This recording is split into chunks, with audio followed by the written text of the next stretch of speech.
worry about a world where when you go from violent groups to hate speech in a hurry. That's not too long ago. Facebook CEO Mark Zuckerberg grilled by US lawmakers over free speech versus hate speech. I worry about a world where when you go from violent groups to hate speech in a hurry, in one of your responses to one of the opening questions, you may decide, or Facebook may decide, it needs to police a whole bunch of speech. And the Facebook founder also confronted this sharp question. Can you define hate speech? Senator, I think that this is a really hard question. And I think it's one of the reasons why we struggle with it.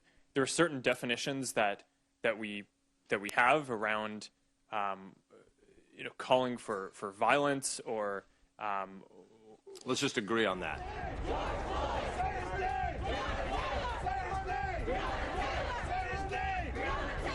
Black Lives Matter protests in the US have added a whole new dimension to the issue of hate speech confronting social media companies. Brands reportedly started pulling back millions of dollars worth of advertisements from Facebook earlier this year after the platform came under heavy criticism for its handling of misinformation and hate speech. Among them were major brands like Adidas, Coca-Cola and Ford.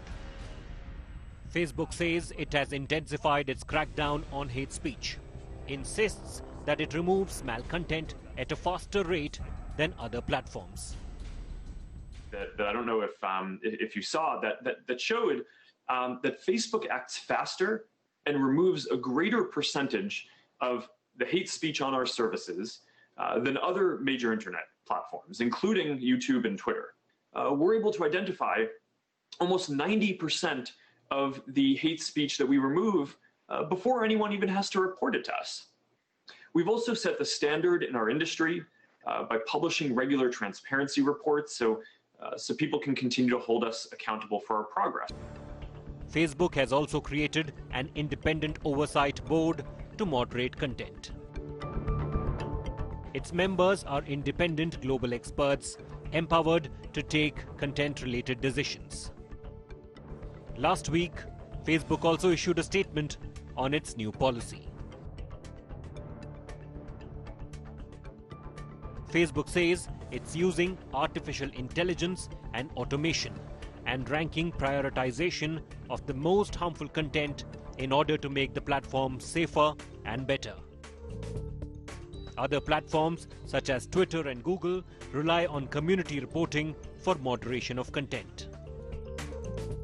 Twitter recently flagged tweets of US President Trump but did not delete them.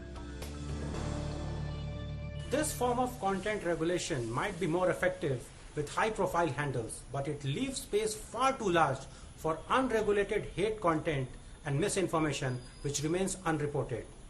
In general, the jury is still out if the measures that social media companies have put in place are enough to tackle the fast spread of the online ailment. In New Delhi, this is Ankit Kumar for India Today.